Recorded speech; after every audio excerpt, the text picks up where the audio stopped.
Chapter number 12 ત્રિપરિમાણીય ભૂમિતિનો પરિચય. 3 dimension 2 ડાયમેન્શનમાં આપણે ભૂમિતિ ભણી ગયા. એમાં ફક્ત લંબાઈ અને પહોળાઈની વાત થતી હતી. ત્રિપરિમાણીય 3 ડાયમેન્શન ઓરડાનો કોઈ ખૂણાની વિચાર કરીએ તો લંબાઈ, પહોળાઈ, ઊંચાઈ એ 3 ડાયમેન્શન. તો ત્રિપરિમાણીય અવકાશમાં યામાક્ષો અને યામ સમતલો. યામાક્ષો O x x o x dash, y o y dash, z o z dash એ ત્રણ પરસ્પર લંબ રેખાઓ છે. જે બિંદુ O 0 0 0 નું ઉગમ બિંદુ કહેવાય છે. x o x dash, y o y dash તથા z o z dash ને અનુક્રમે x અક્ષ, y અક્ષ અને z અક્ષ કહે છે. ત્રણ લંબાક્ષો પરસ્પર લંબ એવા ત્રણ યામ સમતલો x o y, y o z અને z o x. આ ત્રણ સમતલો પરસ્પર લંબ છે. એ ત્રણ લંબાક્ષો પરસ્પર લંબ એવા ત્રણ યામ સમતલો xy, yoz અને z અક્ષનું નિર્માણ કરે છે, જેને અનુક્રમે અને xy સમતલ કહેવાય. આ yoz ને yz સમતલ કહેવાય અને zox ને આ zx સમતલ કહે છે. આ ત્રણેય યામ સમતલો અવકાશનું 8 ભાગમાં વિભાજન કરે છે. અષ્ટાંશોમાંના નામ અનુક્રમે x o y z, x dash o y z, x dash o y z, x dash o y dash z, x o y z dash અને x dash o y z dash, x dash o y dash z dash અને x o y dash z dash, x o y dash z dash તેઓ અનુક્રમે અષ્ટાંશો 1 2 3 4 5 6 આ 1 અષ્ટમાંશ, બીજું, ત્રીજું, ચોથું, પાંચમું, છઠ્ઠું, સાતમું અને આઠમું એવા સંકેતથી દર્શાવાય છે. જે રીતના પહેલું ચરણ, બીજું ચરણ, ત્રીજું ચરણ અને ચોથું ચરણ. રીતના આ જે ત્રણ લંબાક્ષો પરસ્પર લંબ એવા ત્રણ યામ સમતલો xo y, yoz અને zox નું નિર્માણ કરે છે, જેને અનુક્રમે xy સમતલ, yz સમતલ અને zx સમતલ કહે છે. આ ત્રણેય યામ સમતલો અવકાશનું 8 ભાગમાં વિભાજન કરે છે.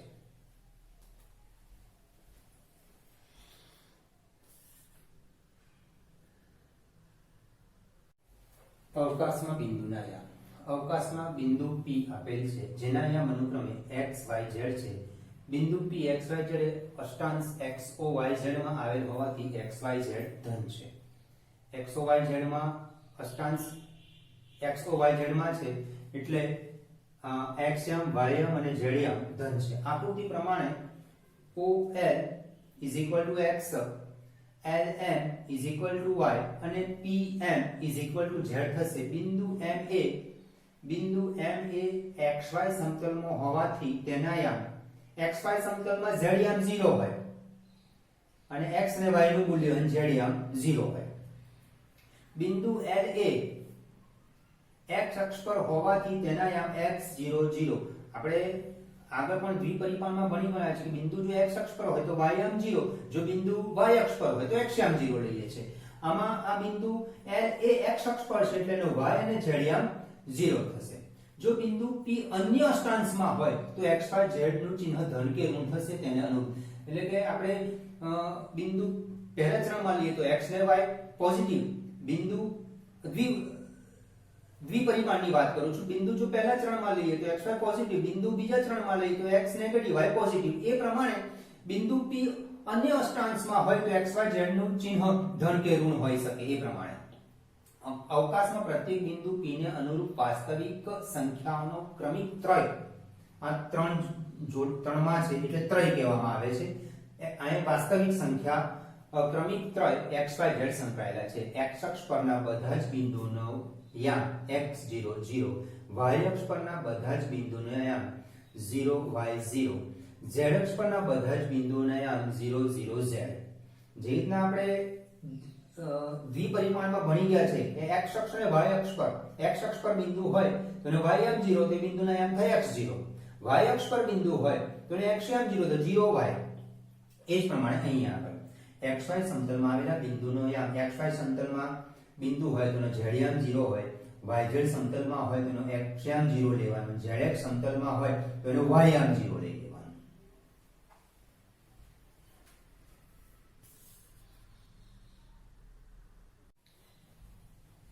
અષ્ટાંશો યા પહેલો અષ્ટાંશ, બીજું, ત્રીજું, ચોથું, પાંચમું, છઠ્ઠું, સાતમું, આઠમું. પહેલા અષ્ટાંશને o x y z, બીજા અષ્ટાંશને o x y z, ત્રીજાને o x y z, ચોથાને o x y z, પાંચમાને o x y z, છઠ્ઠાને o x y z, સાતમાને o x y z અને આઠમાને o x y z. હવે આ અષ્ટાંશ યાદ કેવી રીતે રાખવાના? આપણે દ્વિપરિમાણ એટલે કે xy સમતલમાં પહેલું ચરણ, બીજું, ત્રીજું ને ચોથું ચરણ, એમાં જે રીતે યાદ રાખે છે એ રીતે જ યાદ રાખીએ. અને પહેલા ને બીજા ચરણમાં x પોઝિટિવ, પહેલા ચરણમાં x પોઝિટિવ, બીજા ચરણમાં x, પહેલા ચરણમાં x ને y પોઝિટિવ, બીજા ચરણમાં x નેગેટિવ y પોઝિટિવ, ત્રીજા ચરણમાં x નેગેટિવ y નેગેટિવ, ચોથા ચરણમાં x positive y negative. Okay, આ આપણે xy સમતલમાં ભણી ગયા છે. અહીંયા આપણે xyz સમતલ, xyz ની વાત ચાલે છે, ત્રિપરિમાણ માટે વાત ચાલે છે, દ્વિપરિમાણ માટે હતું. તો અહીંયા પણ એવું જ છે. પછી અહીંયા આ પાંચમામાં કેવું થશે? આ જ પ્રમાણે અહીંયા 1 2 3 4, અહીંયા પાંચમામાં આના જેવું જ લખી કાઢવાનું, રિપીટ. બીજા જેવું છઠ્ઠામાં, ત્રીજા જેવું સાતમામાં અને ચોથા જેવું આઠમામાં. 1 થી 4 માં z પોઝિટિવ લઈ લેવાના અને 5 થી 8 માં z નેગેટિવ લઈ લેવાના. આપણે જે રીતે xy સમતલમાં જે રીતે યાદ રાખ્યા હતા કે પહેલા ચરણમાં x પોઝિટિવ y પોઝિટિવ, બીજા ચરણમાં x નેગેટિવ y પોઝિટિવ, ત્રીજા ચરણમાં x ને y બંને નેગેટિવ અને ચોથા ચરણમાં x પોઝિટિવ y નેગેટિવ. હમણાં તો z ની કઈ વાત વિચારતા નથી આપણે.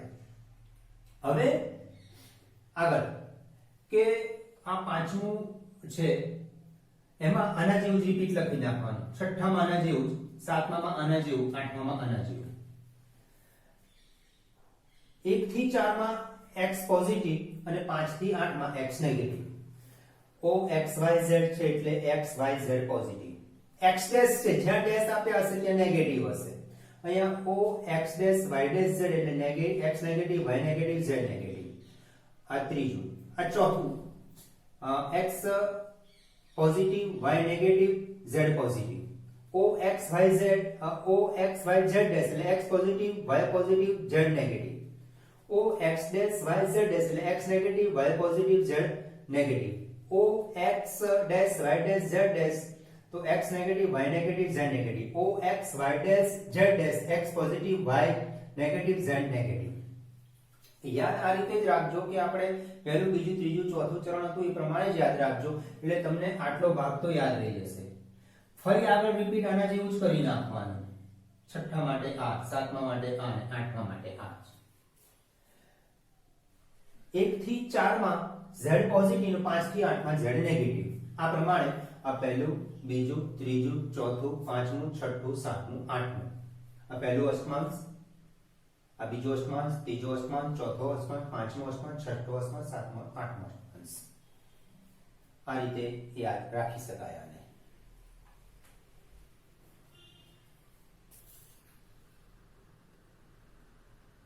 Exercise 12.1 example number 1. એક બિંદુ x અક્ષ પર આવેલ છે તે બિંદુના વાયામ અને ઝેડયામ શું થશે? બિંદુ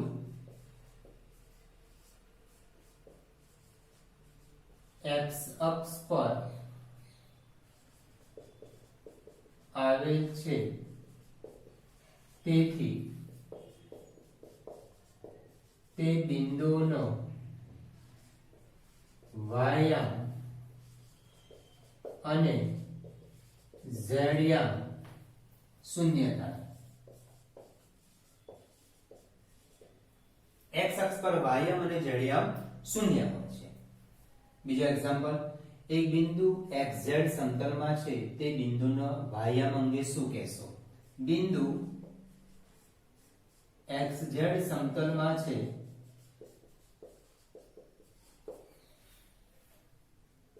તેથી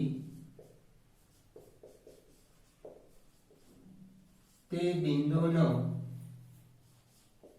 વાયામ શૂન્ય થાય. xz સમતલમાં વાયામ શૂન્ય થાય. yz સમતલમાં આમાં y નથી આપેલ, વાયામ શૂન્ય. આ સમતલમાં y નથી આપેલ, વાયામ શૂન્ય. yz સમતલ હોય, yz સમતલ છે, તેમાં x નથી આપેલ, x યામ શૂન્ય થાય.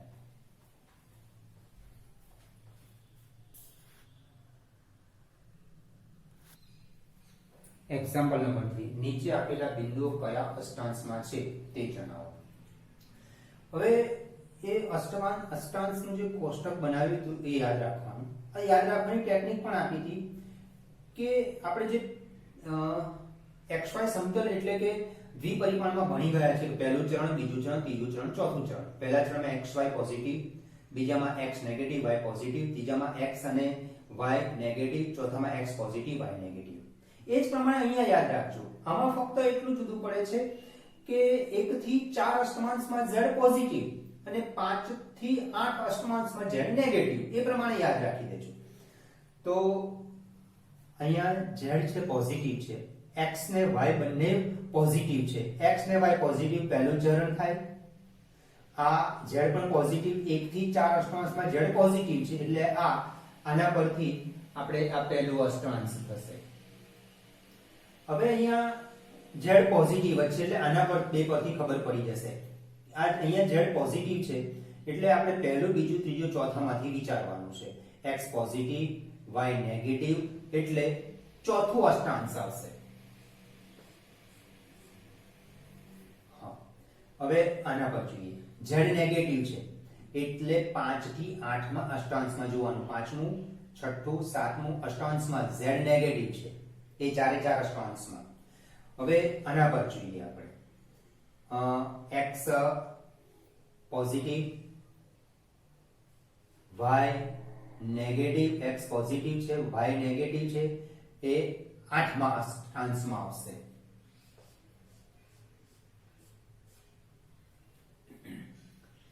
હવે આમાં z નેગેટિવ છે, z નેગેટિવ છે, એટલે 5 6 7 8 માંથી એક આવશે. પણ x અને y પોઝિટિવ છે, તો પહેલા ચરણમાં હોય ને, પહેલા ચરણમાં હોય એના જેવું જ અહીંયા છે, પણ એ પહેલા ચરણ જેવું એ 5મા અષ્ટાંશમાં આવે છે, એટલે અહીંયા આવશે 5.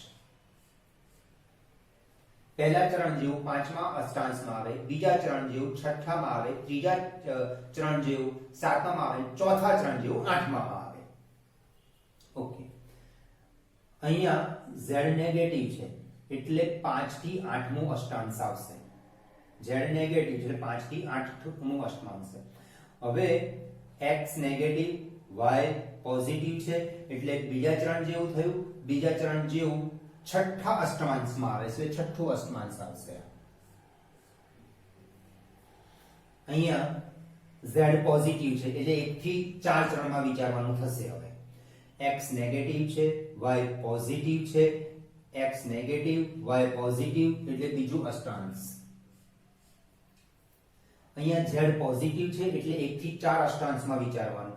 x અને y નેગેટિવ છે, x અને y નેગેટિવ ત્રીજા ચરણમાં આવે, ત્રીજો અષ્ટાંશ આવશે. અહીંયા x અહીંયા z નેગેટિવ છે, એટલે 5 થી 8 માં અષ્ટાંશમાં આવશે 5 થી 8 માં અષ્ટાંશમાં હવે x પોઝિટિવ હોય અને y નેગેટિવ હોય એ ચોથા ચરણમાં આવે હવે ચોથા ચરણ જેવું 8મા ચરણમાં થાય 8મા અષ્ટાંશમાં થાય એટલે અહીં 8મો અષ્ટાંશ આવે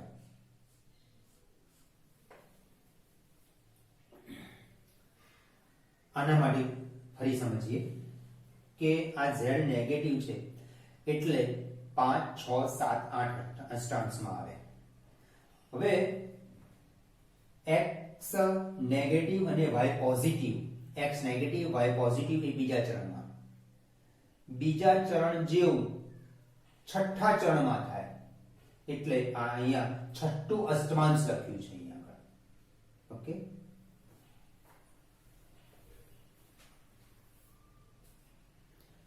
અથવા આ અષ્ટાંશ કેવી રીતે આવે છે એ યાદ રાખવા માટે પેલો કોઠો બનાવી દેવાનો એ કોઠામાં 1 થી 4 અષ્ટમાંશ સુધી આપણે x પોઝિટિવ y પોઝિટિવ પહેલા ચરણ જેવું x નેગેટિવ y પોઝિટિવ પછી ત્રીજામાં x નેગેટિવ y નેગેટિવ ચોથામાં x પોઝિટિવ y નેગેટિવ પછી પાંચમા છઠ્ઠા સાતમા આઠમા પહેલા જેવું જ પાંચમામાં લખી દેવાનું બીજા જેવું છઠ્ઠામાં લખી દેવાનું ત્રીજા જેવું સાતમામાં અને ચોથા જેવું આઠમામાં 1 થી 4 અષ્ટમાંશમાં z પોઝિટિવ અને 5 થી 8 અષ્ટમાંશમાં z નેગેટિવ એટલે એ પ્રમાણે તમને આ બિંદુઓ જે આપ્યા છે કયા અષ્ટાંશમાં આવે છે એ પણ ખ્યાલ આવી જશે એના પરથી પણ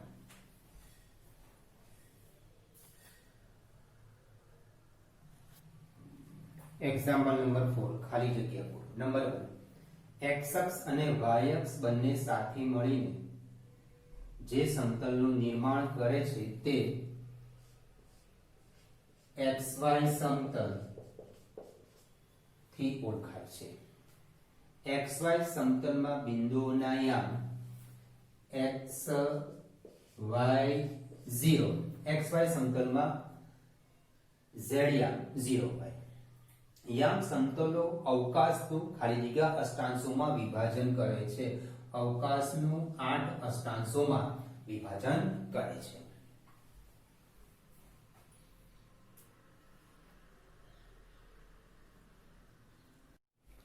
બે બિંદુઓ વચ્ચેનું અંતર ધારો કે p x1 y1 z1 અને q x2 y2 z2 એ લંબાક્ષ પદ્ધતિના અક્ષો ox oy અને oz ને સાપેક્ષ બે બિંદુઓ છે pq બે બિંદુ વચ્ચેનું અંતર pq = x2 - x1 whole square plus y2 - y1 whole square plus z2 - z1 whole square આપણે r2 ની આ ભૂમિતિ ભણી ગયા એમાં અંતર સૂત્રમાં આટલું તો આવતું હતું x2 - x1 whole square plus y2 - y1 whole square આટલા સુધી આવતું હતું હવે આપણે r3 ની ભૂમિતિ ભણી રહ્યા છે 3 ડાયમેન્શન તો એમાં આવે છે plus z2 - z1 whole square આ સૂત્ર બે બિંદુઓ p અને q વચ્ચેનું અંતર આપે છે p x1 y1 z1 સમતલનું કોઈ એક બિંદુ છે બિંદુ p નું સમતલ xy થી અંતર હવે xy સમતલમાં આ બિંદુથી xy સમતલનું અંતર શોધવાનું છે આ બિંદુથી આપણે અંતર શોધીએ તો એ બિંદુથી આપણે એ સમતલ પર લંબ દોરીએ તો xy સમતલમાં z યામ 0 થાય x અને y આના જેવા થાય x1 y1 0 xy સમતલમાં બિંદુના યામ આના સંદર્ભમાં x1 y1 0 થાય xy સમતલમાં z યામ 0 હોય તો એ બિંદુ xy સમતલમાં આવેલું બિંદુ અને આ બિંદુ વચ્ચે અંતર સૂત્ર વાપરીએ તો x1 - x1 whole square plus y1 - y1 whole square plus z1 - 0 whole square under root એટલે mod z1 આવશે બિંદુ p નું સમતલ yz થી અંતર mod x1 અને બિંદુ p નું સમતલ zx થી અંતર mod y1 થાય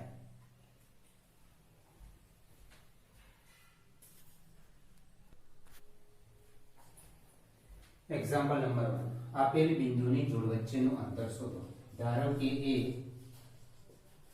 2 3 5 અને b 4 3 1 બે બિંદુ વચ્ચેનું અંતર AB = 2 - 4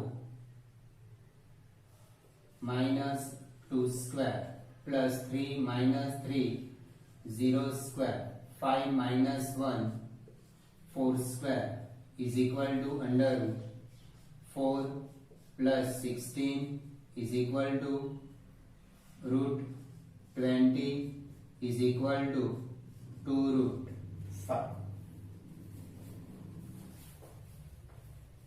Example number and second part. Minus 3 7 2 અને 2 4 minus 1. ધારો કે A minus 3 7 2 અને B 2 4 minus 1.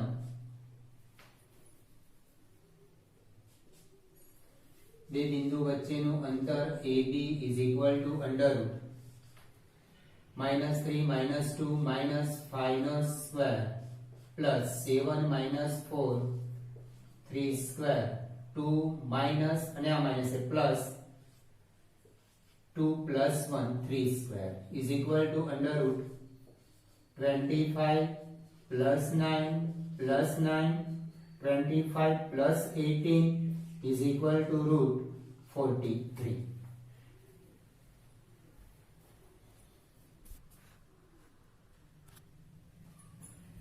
Example number 3. ધારો કે બિંદુ A minus 1 3 minus 4 અને 1 minus 3 4. અંતર AB is equal to under root minus 1 minus 1 minus 2 square plus 3 minus ને આ minus plus 3 plus 3 6 square plus minus 4 minus 4 minus 8 no square is equal to under root 4 plus 36 plus 64 is equal to 104 is equal to 2 root 26.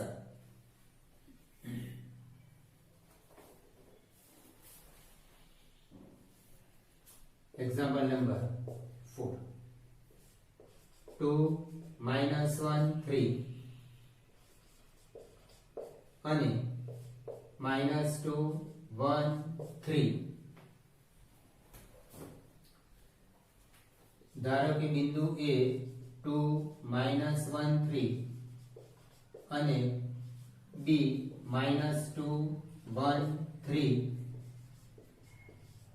AB is equal to under root 2 minus x1 minus x2 એના minus અને આ minus plus થઈ જશે એટલે 4 square plus minus 1 minus 1 minus 2 square plus 3 minus 3 0 square is equal to under root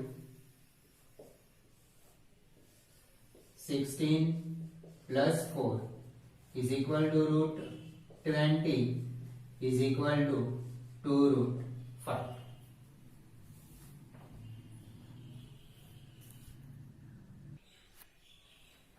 Example number 2. साबित करो कि बिंदु A minus 2 3 5 D 1 2 3 અને C 7 0 minus 1 સમરેખ છે. A અને B વચ્ચે અંતર સૂત્ર, B અને C વચ્ચે અંતર સૂત્ર અને A અને C વચ્ચે અંતર સૂત્રનો ઉપયોગ કરીએ આપણે. AB is equal to under root minus 2 minus 1 minus 3 square plus 3 minus 2 1 square plus 5 minus 3 2 square is equal to under root 9 plus 1 plus 4 is equal to root 40.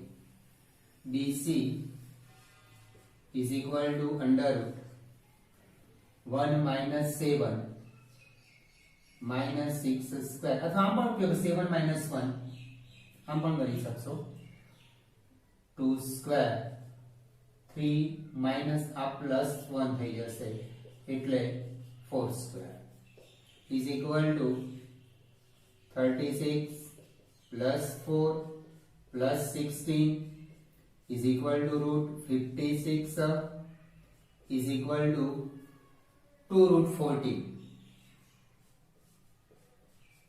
Chowk 2√40. AC is equal to under root -2 -7 -9 square plus 3 -0 3 square plus 5 plus 1 6 square is equal to under root 81 plus 9 plus 36 is equal to under root 126. 14 into 9 એટલે 3√14 3 into √14. AB plus BC is equal to AC. AB √14 છે, BC 2√14 છે, 2√14 plus √14 is equal to 3√14. Therefore AB plus BC is equal to AC. અહીંયા આગળ સમરેખ ચકાસવાનું છે. ભૂલથી Pythagoras AB² + BC² is equal to AC² એવું ન ચકાસતા.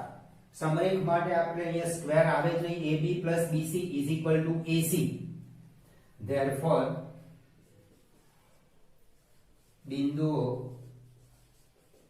A B C સમરેખ છે.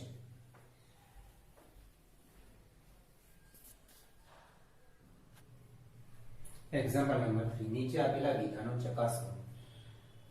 ધારો કે A 0 7 -10, બિંદુ B 1 6 -6 અને બિંદુ C 4 9 -6 એ સમદ્વિભુજ ત્રિકોણના શિરોબિંદુ છે કે નહીં તે ચકાસવાનું છે. તો A અને B વચ્ચે અંતર સૂત્ર, B અને C વચ્ચે અંતર સૂત્ર, A અને C વચ્ચે અંતર સૂત્ર is equal to 0 - 1 square plus 7 - 6 1 square plus -10 plus 6 એટલે -4 whole square is equal to under root 1 plus 1 plus 16 is equal to √18 is equal to 3√2.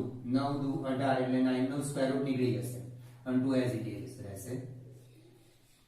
BC is equal to under root B અને C વચ્ચે અંતર સૂત્ર 1 -4 -3 square plus 6 -9 -3 square plus -6 plus 6 0 square is equal to 9 plus 9 is equal to √18 is equal to 3√2. AC is equal to under root 0 -4 -4 square 7 -9 -2 square plus -10 plus 6 -3 square is equal to under root 16 plus 4 plus 9 is equal to root 29. 0 -4 7 -9 2 square -10 plus 6 અહીંયા 4 આવશે 16 એટલે route 36 આવશે is equal to 6. અહીંયા AB is equal to BC, AB is equal to BC, therefore ABC એ સમદ્વિભુજ ત્રિકોણના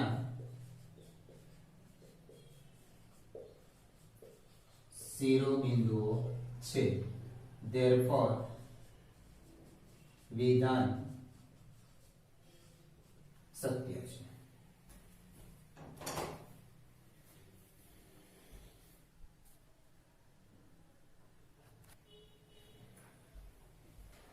ધારો કે A 0 7 10 B -1 6 6 C -4 9 6 એ કાટકોણ ત્રિકોણના શિરોબિંદુઓ છે. અહીંયા કાટકોણ ત્રિકોણના શિરોબિંદુ ચકાસવા માટે આપણે પાયથાગોરસ ચકાસીશું. તો એના માટે અંતર સૂત્ર જ વાપરીશું, પણ આપણે AB² રાખીએ, BC² ને AC² શોધીએ. અંતર સૂત્રનો જ ઉપયોગ કરવાનો, પણ વર્ગ કરવાથી વર્ગમૂળ જતું રહેશે. AB² = 0 + 1² + 7 - 6 1² + 10 - 6 4² 1 + 1 + 16 = 18. BC² = -1 + 4 3² 6 - 9 -3² 6 - 6 0², 9 + 9 = 18. AC² = 0 + 4² + 7 - 9 -2², 10 - 6 4² = 16 + 4 + 16 = 36. અહીંયા આગળ AB² + BC² = AC². AB² + BC² = AC². Therefore B = π/2. Therefore ABC કાટકોણ ત્રિકોણના શિરોબિંદુઓ છે.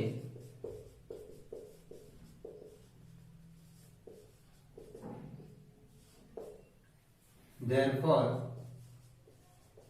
વિધાન સત્ય છે. એક્ઝામ્પલ નંબર 3 નો ત્રીજો પાઠ. A -1 2 1 B 1 -2 5 C 4 -7 8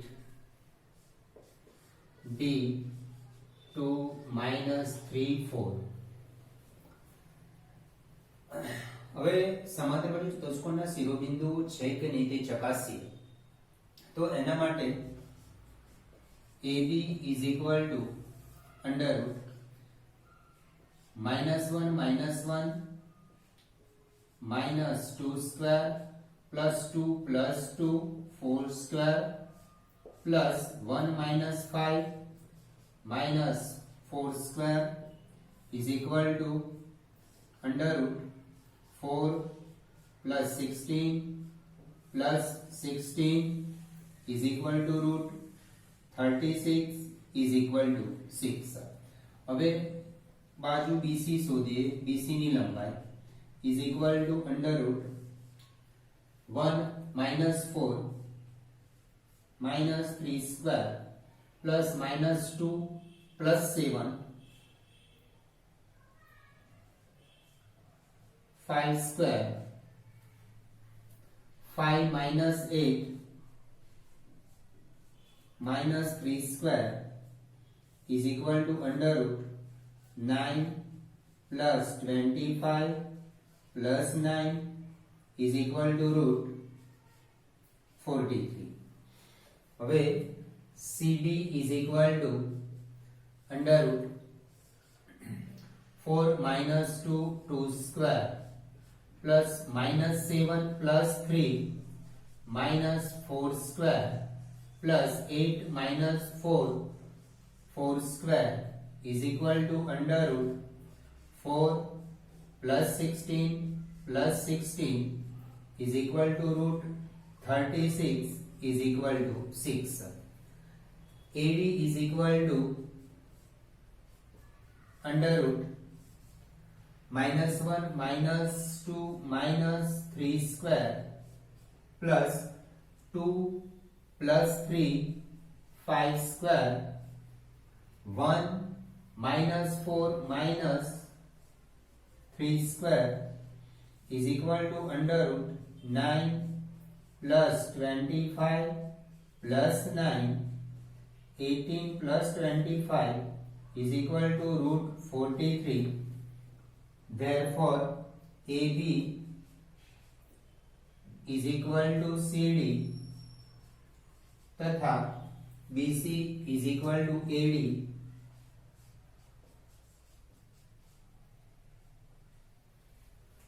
सामसामेनी बाजूना माप समान आया.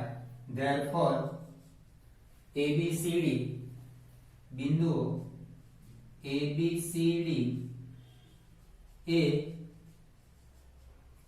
समांतर बाजू चतुष्कोणना શિરોબિંદુઓ છે.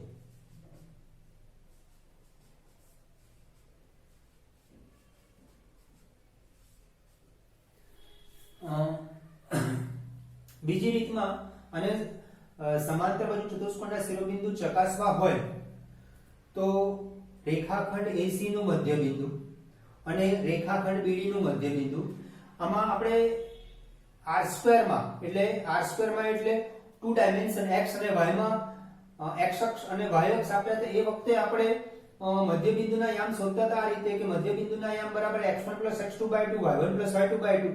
તો આમાં r³ ની યામ ભૂમિતિ છે, ત્રિપરિમાણીય છે. તો આમાં મધ્યબિંદુના યામ શોધવા માટે x1 x2/2 y1 y2/2 z1 z2/2 એ સૂત્રનો ઉપયોગ કરી વિકર્ણ રેખાખંડ AC નું મધ્યબિંદુ વિકર્ણ રેખાખંડ BD નું મધ્યબિંદુ શોધી કાઢો. રેખાખંડ AC નું મધ્યબિંદુ બરાબર રેખાખંડ BD નું મધ્યબિંદુ માટે વિકર્ણો પરસ્પર દુભાગે છે. માટે ABCD સમાંતર બાજુ ચતુષ્કોણના શિરોબિંદુઓ છે. માટે વિધાન સત્ય છે. વિધાન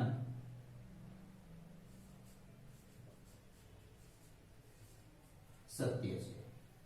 એટલે એ રીત પણ કરી શકાય અને આ ચારે બાજુના માપ શોધી કાઢી અને સમાંતર બાજુ ચતુષ્કોણમાં સામસામેની બાજુના માપ સમાન હોય એટલે એનો ઉપયોગ કરીને ABCD એ સમાંતર બાજુ ચતુષ્કોણના શિરોબિંદુઓ છે. માટે વિધાન સત્ય છે.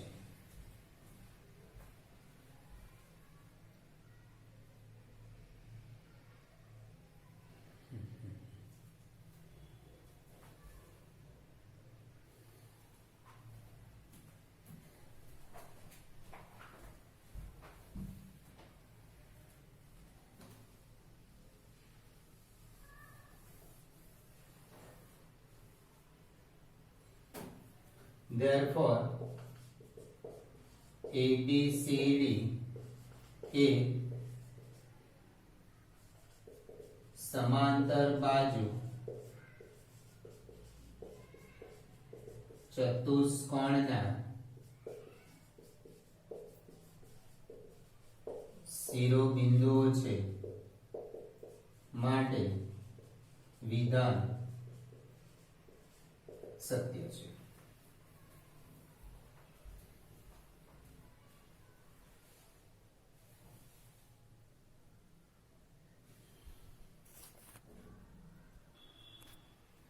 એક્ઝામ્પલ નંબર 4 બિંદુઓ 1 2 3 અને 3 2 -1 થી સમાન અંતરે આવેલા બિંદુઓના ગણનું સમીકરણ મેળવો. ધારો કે બિંદુ P X Y Z એ A1 2 3 અને B 3 2 -1 થી સમાન અંતરે આવેલું બિંદુ છે. Therefore AP is equal to PB. P બિંદુ એ A અને B થી સમાન અંતરે આવેલું છે. એનો અર્થ AP is equal to PB. AP અને પીબી વચ્ચે અંતર સૂત્ર વાપરવાનું છે. હવે અંતર સૂત્રમાં બંનેને સરખાયેલા છે એટલે અંતર સૂત્રમાં વર્ગમૂળ આવશે. વર્ગમૂળ ન આવે એટલા માટે વર્ગ કરી દઉં છું. ap square is equal to pb square. Therefore x minus 1 whole square plus y minus 2 whole square plus z minus 3 whole square is equal to x minus 3 whole square plus y minus 2 whole square plus z plus 1 whole square. विस्तरण कर दीजिए. x square minus 2x plus 1 plus y square minus 4y plus 4 plus z square minus 6z plus 9 is equal to x square minus 6x plus 9 plus y square minus 4y plus 4 plus z square plus 2z plus 1. આ x square આ બાજુ આવશે એટલે minus થઈ જશે, y square આ બાજુ આવશે એટલે માઈનસ કેન્સલ થઈ જશે, z સ્ક્વેર આ બાજુ આવશે એટલે માઈનસ પ્લસ માઈનસ કેન્સલ થઈ જશે. minus 2x plus 6x minus 4y plus 4y minus 6z minus 2z plus 9 cancel, plus 1 cancel, plus 4 cancel is equal to 0. Therefore 4x minus 4 plus 4I cancel, minus 8z is equal to 0. 4 common, 4 into x minus 2z is equal to 0. Therefore x minus 2z is equal to 0. જે માંગેલ બિંદુગણનું સમીકરણ છે.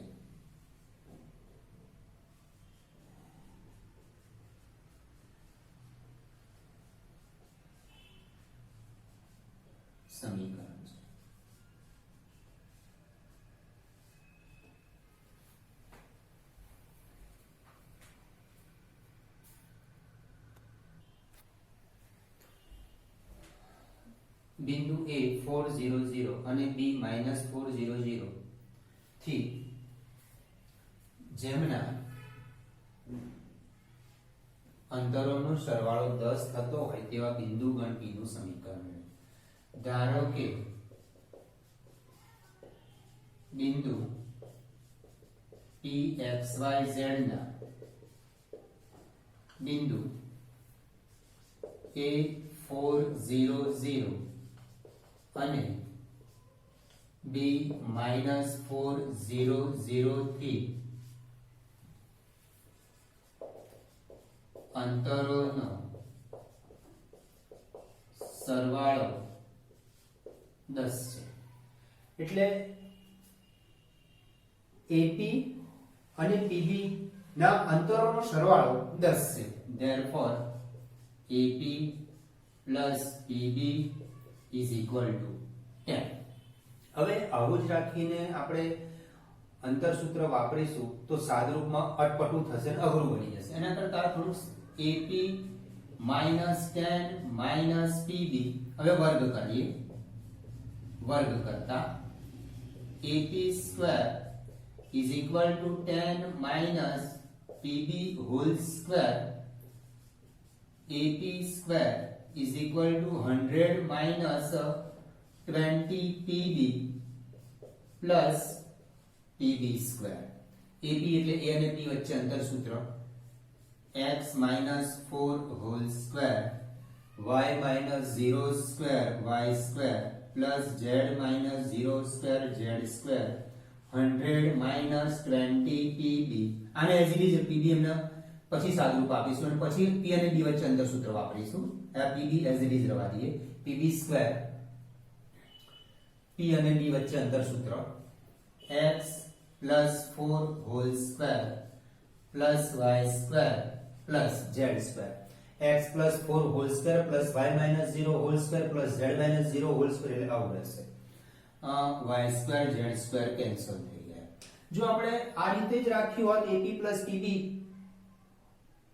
તો થોડુંક સાદું પટપટું બને, પણ આ રીતે કરવાથી ap is equal to 10 minus pb અને ત્યારબાદ બંને બાજુ વર્ગ કરવાથી ફાયદો એ થયો કે y square z square cancel થઈ ગયા. હવે અહીંયા વિસ્તરણ કરી દઈએ. x square minus 8x plus 16 is equal to 100 minus 20 pb plus x square plus 8x plus 16. x square cancel. 16 cancel. Okay. 20 pb આ બાજુ લાવું છું. 20 pb is equal to 100 minus 8x આ બાજુ જશે એટલે plus 16x minus 8x આ બાજુ એટલે 8x plus 8x 16 minus 20 pb આ બાજુ. હવે આમાંથી 4 common. 20 pb is equal to 4 into 25 plus 4x એ 4 છેદમાં આવી જશે એટલે 5 pb is equal to 25 plus 4x. હવે અહીં આવું રહ્યું 5 pb is equal to 25 plus 4x. બંને બાજુ વર્ગ કરતા. બંને બાજુ વર્ગ એટલા માટે કરે છે p અને b વચ્ચે અંતર સૂત્ર વાપરીશું એટલે વર્ગમૂળ આવશે. હવે સાદુરૂપ આપવા માટે એના પછીના સ્ટેપમાં સાદુરૂપ આપવા માટે વર્ગ કરવો જ પડશે એટલે પહેલેથી જ વર્ગ કરી દીધો. 25 pb square is equal to 25 plus 4x whole square. 25 pb square आ रहा x plus 4 whole square x plus 4 whole square plus y square plus z square આ pb square છે is equal to 625 plus 200x plus 16x square 25x square plus 8x plus 16 plus y square plus z square is equal to 625 plus 200x plus 16x square 25x square plus 200x 25 से multiply करना आपको जो plus 400 plus 25y square plus 25z square is equal to 625 plus 200x plus 16x square. cancel. હવે બધા આ બાજુ લાવી દઈએ આપણે. 25x square minus 16x square plus 25y square plus 25z square plus 400 minus 625 is equal to 0. Therefore 9x square plus 25y square plus 25z square minus 225 is equal to 0. J બિંદુગણ P નું J બિંદુગણ P નું સમીકરણ છે. આમાં AP અને PB ના અંતરોનો સરવાળો 10 છે. હવે આ રીતે જ રાખીને સાદરૂપ આપવાથી શું થશે? અથવા તમે એવું વિચારો કે સીધું આને સીધું બંને બાજુ વર્ગ કરી દઈએ તો પણ થઈ શકશે. પણ આ રીતે સાદરૂપ આપવાથી ફાયદો એ થયો કે સામસામે y2 અને z2 કેન્સલ થઈ ગયા. અને ત્યારબાદ જે સાદુરૂપ આપ્યું એનો ફરીથી વર્ગ કર્યો, કારણ કે અંદર pb રહ્યું છે એટલે pb નો વર્ગ કરી નાખ્યો આપણે, કારણ કે વર્ગ ના કર્યો હોત અહીંયા વર્ગમૂળ આવે, સાદુરૂપ આપવા માટે એના પછીના પદમાં આપણે વર્ગ કરવો જ પડે, એટલે પહેલેથી જ વર્ગ કરી દીધું, સાદુરૂપ આપી દીધું.